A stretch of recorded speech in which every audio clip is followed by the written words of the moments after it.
Welcome to Catch Outdoors. I'm your host, Captain Rob Noties. This podcast is about living and playing in the Florida Keys, a 125-mile-long chain of islands.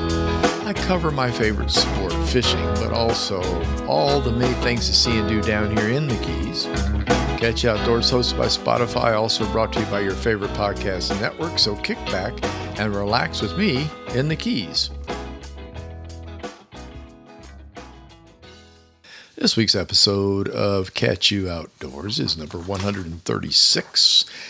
Hello all. Good morning, afternoon, evening. Again, depending on where you are tuned in and what time you're tuned in. This podcast, I'm recording this on Sunday, the 28th. Man, it's flying. End of April. Yeah, next Saturday's Derby Day. No, I haven't picked any horses yet. By the time I record this again, it'll be over. So, honestly, I haven't even looked, to tell you the truth. Wow, I took a back seat this year. I don't know why. And it's a big deal. This year it's the 150th. I was mentioning to my wife, Janelle, just a little while ago that I was there for the 100th. And boy, does that make you feel old. So, anyway. I'm going to start with a public service announcement. The local sheriff and state troopers have a saying, come on vacation, leave with a citation. This applies to speeding and especially to boat trailers. Make sure your lights are working, your license plates aren't expired, and that you have tie downs holding the boat to the trailer. That's the essentials, okay? And that's what they look for, especially the tie downs. Tie downs make them very upset when you don't have them on a boat traveling through the Florida Keys. So keep that in mind. Part 2. The bail bondsmen in our area also have a saying, come on vacation, leave on probation. The Keys authorities really don't put up with a lot of crap, so just don't bring the city stuff down here, okay? You've entered a no-tolerance zone, so just don't do it.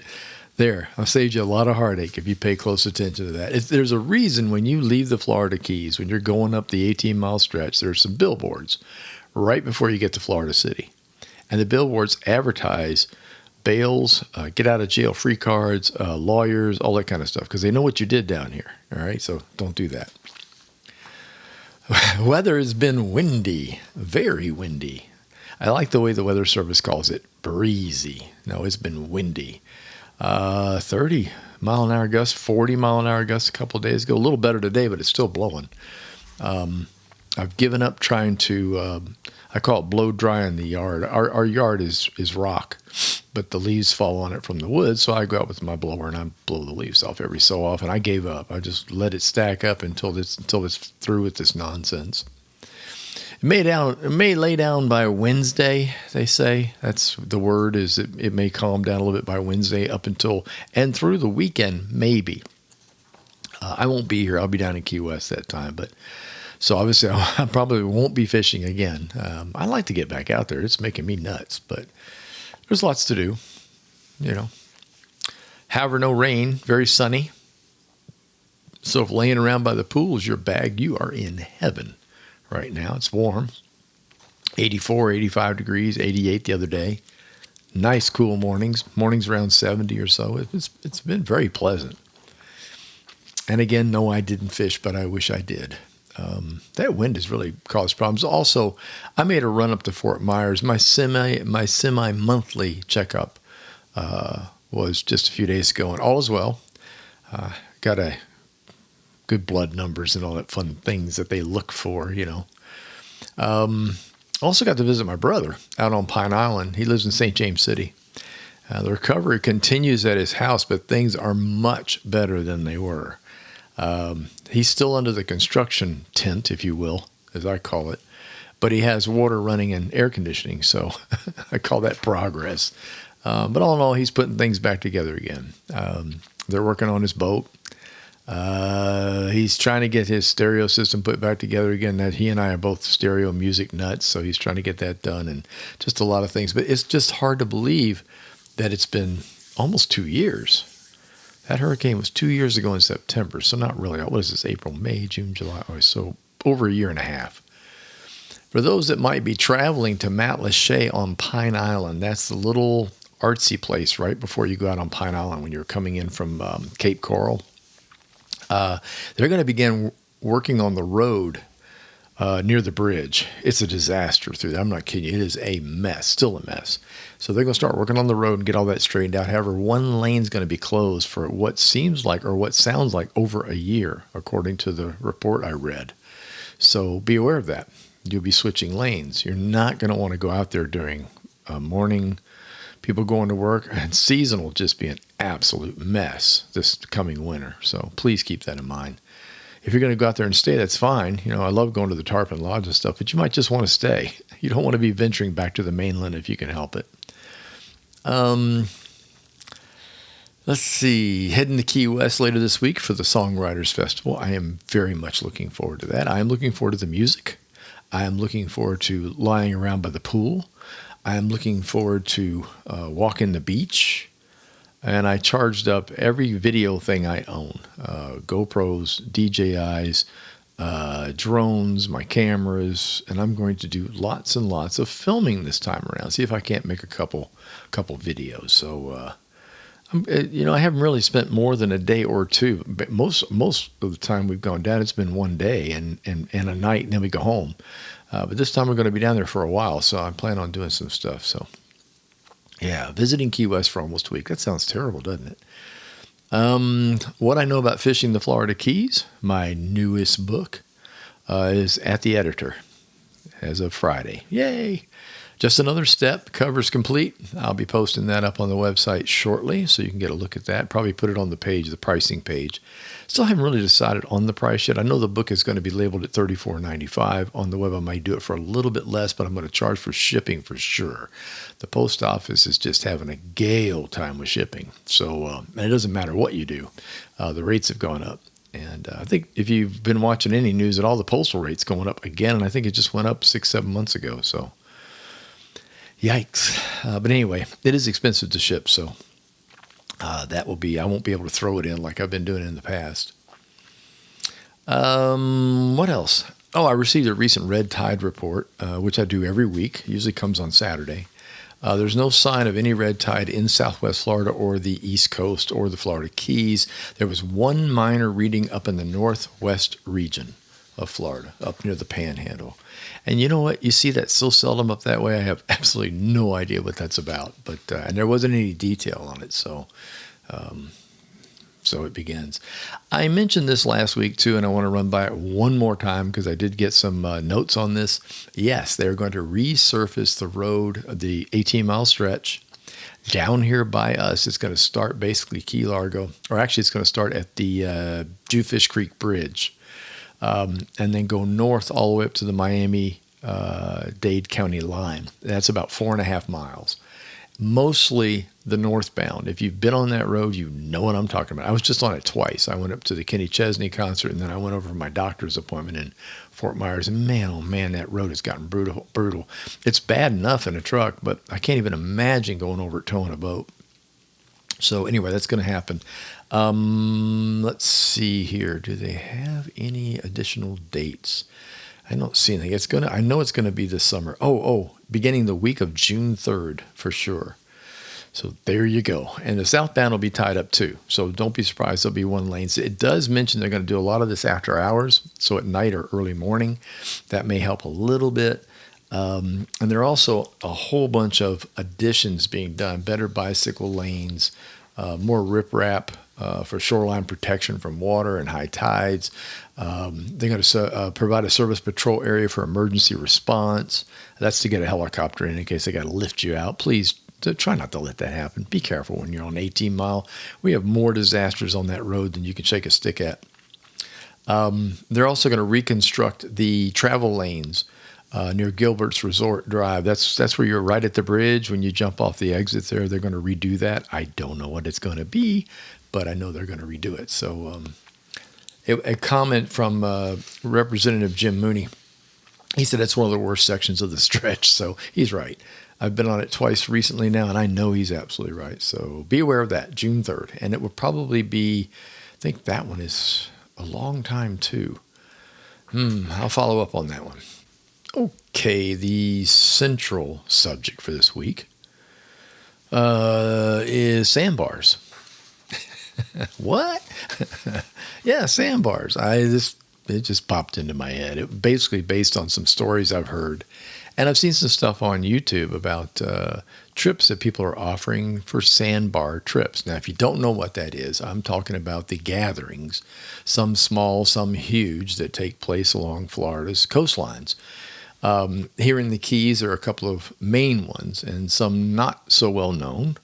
But what this is a gathering of people in boats. It's very local because the locals have boats. They can get out there. They do rentals. Some people do rental boats to go out to the sandbar stuff. I call it a celebration, a weekend celebration, if you will. Not saying it doesn't happen all week, because it does, just on a much smaller scale. The grand crazy ones are usually on Saturday or Sunday. And the more prettier the day is, the more insane it can be. The main one that I see often, just because I travel down to Islamorada, is the Islamorada Sandbar. That's right off of what used to be called Holiday Isle, right in that area at the, oh gosh, what the heck is that bridge name? Whale Harbor Bridge. So when you get to the top of that bridge, you basically just look left, or if you're going south, you look left out off the bridge, and you can see a gazillion boats parked out there. So what I thought was I'd talk about this in a way to try to encourage people to try it. I have never gone to one of the big ones. I have gone to sandbars, and I have parked with 4 or 5 other boats, and I've also been to one that's kind of hidden away up here in Florida Bay. I'll talk about that in a minute, but it's a party event is what this thing is. There are rules. There are always rules, especially when you're out on the water, and especially if you are in the marine sanctuary system or back in Florida Bay, which is all of Florida Bay is pretty much the Everglades National Park. Music takes place, drinking takes place, awareness of the environment needs to take place. I'll get to all that in just a few minutes, so you kind of get an idea of this.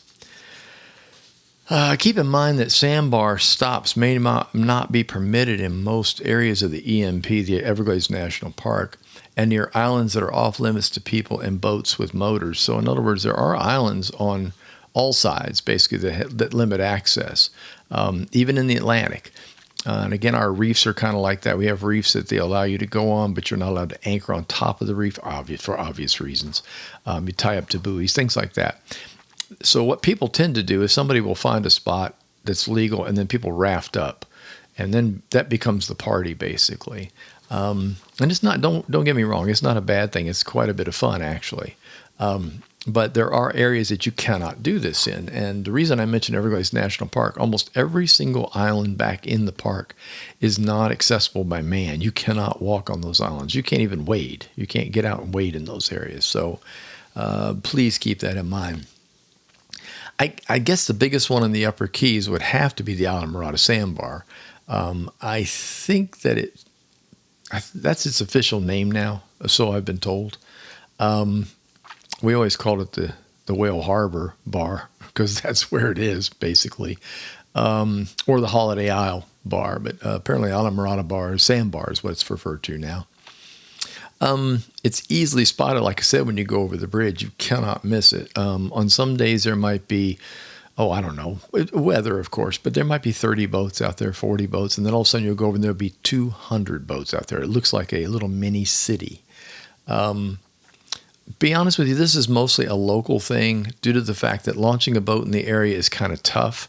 So the boaters that you see out there are typically people that are actually living here.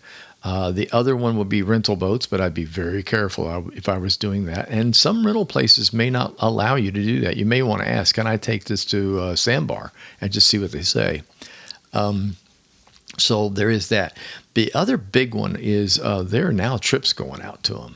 The captains down here have figured it out. They may have figured it out a couple of years ago, but I'm just getting kind of wise to it right now. When I was chartering up in Southwest Florida, a really big deal was shelling. People love to go shelling. You don't see that down here because we don't shell. We shell by accident. But up in Sanibel, that's one of the, I think it's the second largest known area for shells in the world, next to the Philippines being number one. And then north of that, you have Captiva and North Captiva, and all those islands collect beautiful shells. Cayo Costa Island is north of that. And so the dream trip for me as a fishing guide was getting a shell trip. Get a call and say, do you take people shelling? I say, absolutely. And I usually charge by the hour instead of just a flat fishing rate, a half day, 3/4 full day. It was an hourly rate. And you talk about being simple. The captain takes you up to one of the remote islands, preferably North Cap or Cayo Costa or somewhere up in those areas, drops you off at the beach and lets you shell for an hour or 2 hours, however long you want to do it. You can take a blanket. You can take lunch. You can do whatever you want, because all Rob had to do was sit on the boat and sometimes walk out there with you on the beach and identify shells for you. It was a rough life. So I have to imagine down here the captain's caught on and said, you know what, this is really an easy trip. We put people in the boat, up to 6 if you've got a 6-pack license.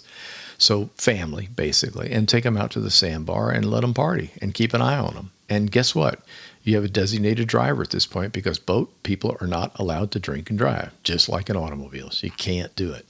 So if you are a family going out, a local, you have to keep that in mind, because guess what?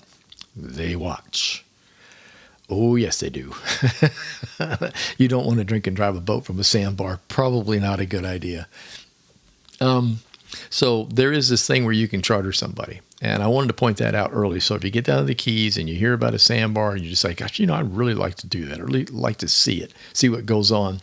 That's how you can do it. Call up a captain, check in with a charter, and see if you can't get a charter trip out there. Most of the object of this thing is just to go out in the water, enjoy yourself.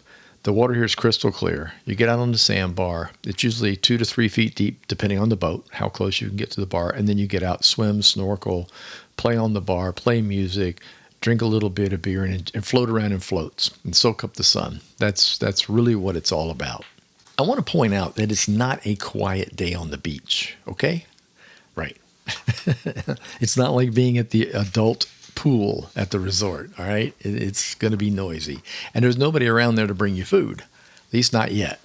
I have a feeling it's a good possibility that might happen. I don't know what the rules are about that, but I do know that I was fishing on the southwest coast, down in Naples, Marco Island, down in that area. There's an island down there called Keewaydin Island. A lot of people like to raft up at Keewaydin and party.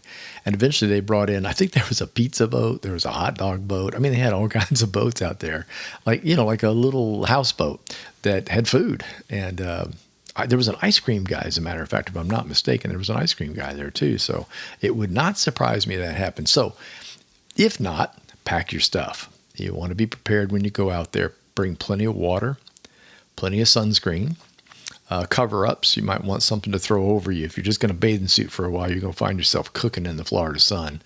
What else? Of course, food, munchies. I always tell people, eat stuff with salt in it if you can. That helps, keeps you from dehydrating and having problems with sweating off the salt out of your body. So pretzels are great. I like to take pretzel sticks, stuff like that. But be prepared. And again, depending on how long you're going to stay out there. Also, ways to tie off and ways to anchor. Got to think about that. If you're in a flats boat or a bay boat, you can use power poles to hold yourself in position, and maybe an anchor off the bow to keep you in place. Got friends out there? A lot of times they raft up to each other's boats, but you need enough stuff on board that you can do that. And then, of course, bring floats. Bring something to float around on. Bring your snorkel and your mask with you. Enjoy yourself out there. That's what this is all about. So just a few tips. Now, I may have one of the biggest ones, and of course, Marathon does too. I'll work my way south a little bit, but I want to go north first, up here to Key Largo. We have a very interesting spot because it's in Florida Bay and it's legal. It's actually in the park. It's in the Everglades National Park. It's about maybe, as the bird flies, 3 or 4 miles north of the highway. So if you were just going south on the highway and you get down into Lower Key Largo and you look north, if you could drive just 4 miles up, you're going to run into a key called Nest Key, N-E-S-T, just like it sounds. They allow sandbarring there, as I like to call it, and camping as well. I'm not sure I'd want to camp on it. Unless you're sleeping on the boat away from the island at night. That's my definition of camping, because I don't think I'd want to be carried away by the bugs. Even in the wintertime, I don't think it's going to be that pleasant, but it's a great place for people to meet up. It's got a little dock that you can't use because it's too shallow. If you're a kayak, you can. Heck, even my flats boat couldn't get in there more than about 2 feet up against that dock. However, it's got a couple of porta potties on it, so that's nice. Men and women. So there you go, ladies. You actually have a place to go if you need to. People do walk the island. You're allowed to. So it's like I say, it's really a rarity, because almost every single island in the Everglades National Park area of Florida Bay cannot be trodden on at all. You're lucky you can fish around some of them. Some of them have signs where you can't. So there you go. But it's a neat place. So Ness Key is where a lot of people here meet up. You don't see hardly any, I can say I hardly ever seen anybody on a weekday fishing out in that area, but I have seen them on the weekends. And Saturday and Sunday are big days for that. You get a pretty day. Going up in the bay like that, it gets you out of the wind. So if the wind is blowing off the Atlantic Ocean and you can't get out to the sandbars out there, you can definitely get up to Ness Key. So if you're local, you got a boat, look it up. It's pretty cool. It really is. Just for reference sake, here's a list of popular sandbars along the Keys coast. This is mostly Atlantic. Well, no, they're in and outside. I'll try to straighten them out for you. Mosquito Bank sandbars near Key Largo is another one. That's up north. The Alamorada sandbar I've mentioned. The Marathon sandbar, that's another big one down in Marathon. Very popular. Again, you can get a charter trip out there if you want to. The Vaca sandbar, that's also a Marathon. The Content Keys. That's a sensitive area, requires local knowledge. Your boat would be best. I don't know if anybody takes any charters out there. I don't know why they wouldn't. It is beautiful. It's probably one of the prettiest areas you can go in. It's got white sand beaches, which is rare in the Keys, and big sandbars and these beautiful cuts through crystal clear water between the islands. It really is something to see. So that's one I'd recommend. Marvin Key Sandbar in Key West is another. These are all beautiful because when I say Key West, they're not in Key West. They're probably 8, 9, 10 miles either north or out from Key West. So the Marvin Key Sandbar is one of them. Sand Key Lighthouse is beautiful. That's at Sandbar Key in Key West. And then the Boca Grande Key Sandbar in Key West. So you got several of them to work with all up and down. So no matter where you travel, you can ask somebody, do you take people to sandbars, raft ups? Just in a lot of cases, it may be you and 5 other people. So it's very private especially when you get down into the southern end of the Keys. What's important though, it's really, really pretty down that way.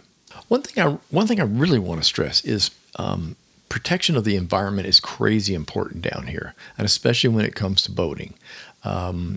Just to run a boat in Florida Bay, you have to have a test and a certificate from the Everglades National Park people to even boat in the backcountry, along with a park pass and you have to do something to really earn it. Let's put it that way. Same thing's true for these sandbars. Remember that these are environmentally challenged areas. A lot of boaters on top will ruin it for everybody, especially if you start messing up and digging up grass and doing stuff like that. So it's really important to understand the rules and the regulations. The one around Alamorada, for example, people used to raft up across from the sandbar on another bar, and they stopped that immediately because there's a huge grass flat right there where the bonefish come in, and they're like, no, you're not playing over here. Get over on the other side. So they stop that. But you need to be aware of what's going on around you because, man, people are touchy down here. You don't want to screw up. You get hollered at. You don't want that to happen. As I said earlier, music is allowed. It'd be nice if you kept it down a little bit. It's really weird. When you're at the sandbar, you hear about 4 different songs going at the same time. That'll drive you crazy. Me, personally, drive me crazy. You want to play the music a little louder, get away, or you don't want to hear it, back away from the folks and turn your own stuff on. And as I said before, booze, yes. Captain, yes. Captain, booze, no. Okay? So that's kind of the combination I like to go with. I heard about a trip recently. I want to tell you about this one too. This is really cool. This is happening I went and looked on the web. It's happening all up and down the Keys, but this is the first one that Janelle told me about, my wife Janelle. There's a resort in Marathon called the Isla Resort.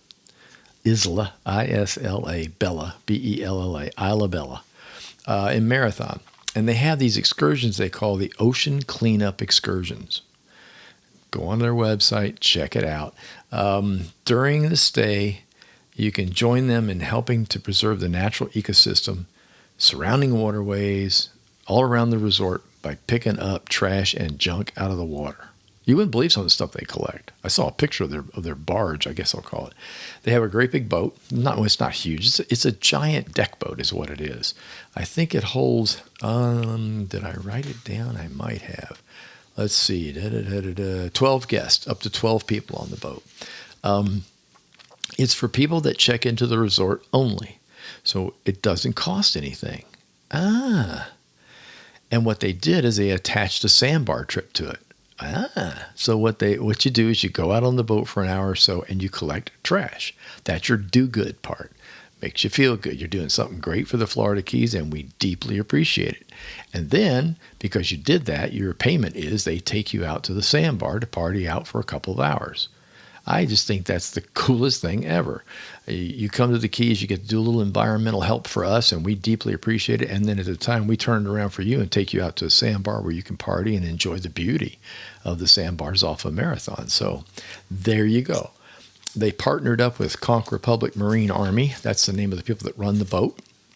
Let's see. I'll give you some details right quick so you don't have to do the whole lookup thing. Trips depart Wednesdays and Saturdays from the resort. Trips run from 9:30 in the morning till 12 noon, and then again from 12:30 until 3 p.m. So there are two sets each day of runs. Boat holds up to 12 guests. Multiple parties can book for the same day time. What to bring? Yeah, clothes. Wet, dirty. Plan to get wet. Plan to get dirty. Reusable water bottle. That's a real good idea. That means they'll have a water jug on the boat that they'll fill your bottle with. Trip is complimentary to Isla Bella guests. Reservations are a must. And there's more on their webpage, so you can go in there and look it up and see what's going on there. By the way, that resort is beautiful, if you're wondering. That's the kind of place I like to go and sit around the pool. Ta-da. So be sure to check that out. I think that's really cool. And I understand other resorts either have that as well or are planning to do something just like it. I've been asked this, so I thought I would bring it up about critters in the water. Dun, dun, dun, dun. Yes, we have critters in the water. Mostly sharks. Barracuda, but they don't bother you. They really don't. Most people that sandbar understand this. They have lookouts. There'll be somebody on the boat kind of watching around to see what's going on. The water is very clear. It can get a little messed up, and a whole bunch of people are in the water splashing around and kicking sand up. But most of the time, the water's clear enough to see what's going on. Be aware that we do have sharks in the area. It's not an everyday. It's nowhere near an everyday. It's not even every month occurrence, but it's there. So you need to be aware of your surroundings and know what you're doing out there when you're playing around on the sandbar. So I just wanted to kind of throw that out there so I don't want to make you looking over your shoulder all the time, but for those of you that are nervous about it, there's a lot of people out there on the lookout. So if you hear something happening, you'll know when to get out of the water. Don't worry, okay? Okay. I guess it's time for useless information. And now, from the original book of useless information. You are a reject! You are useless! You can get a job down here cleaning toilets! Here's your host, Captain Rob Modies. Well, he swears up and down he's useless, but he might be all right eventually, but completely useless. With useless information. This time around, it's a little bit different. I decided to give some useless info about the Florida Keys. Well, some of it might be useful. I don't want to profess that in any way. Anyway, in light of today's sandbar subject, this info was not taken from the book of useless information. Sorry, Rick. It's my podcast, but I can do that, right? Here we go. Number 1. The Florida Keys include over 1,700 islands, with only about 800 defined as a key. Number 2, most of the sand on Key West beaches has been imported. That's a true story. Number 3, the longest and largest of the Florida Keys is my home, Key Largo. And here's your bonus. The lowest temperature ever recorded in the Keys was 41 degrees Fahrenheit. It's happened twice, in 1886 and in 1981. Brr. And there you go until next week. Before I go, take care, get outside, do a little walking, fishing, go to the beach if you can. Next week, I'll be covering everything Key West, and I'm looking forward to our longer than 2-day visit we usually do. It'll be mostly music, but I will throw a bunch of fishing in next week because I have to. I need to. I've got some new lure stuff I've read about. I would definitely want to report on. So we'll get to that. We'll get to that next week. So take care, and I'll talk to you then. Thank you for tuning in. If you enjoyed listening, please tell a friend, leave a review, and don't forget to subscribe to the channel. The Facebook page is Catchy Outdoors. The website is catchyoutdoors.com, where you can find all the previous podcasts and a schedule of what's to come. Until next time, get outdoors and enjoy.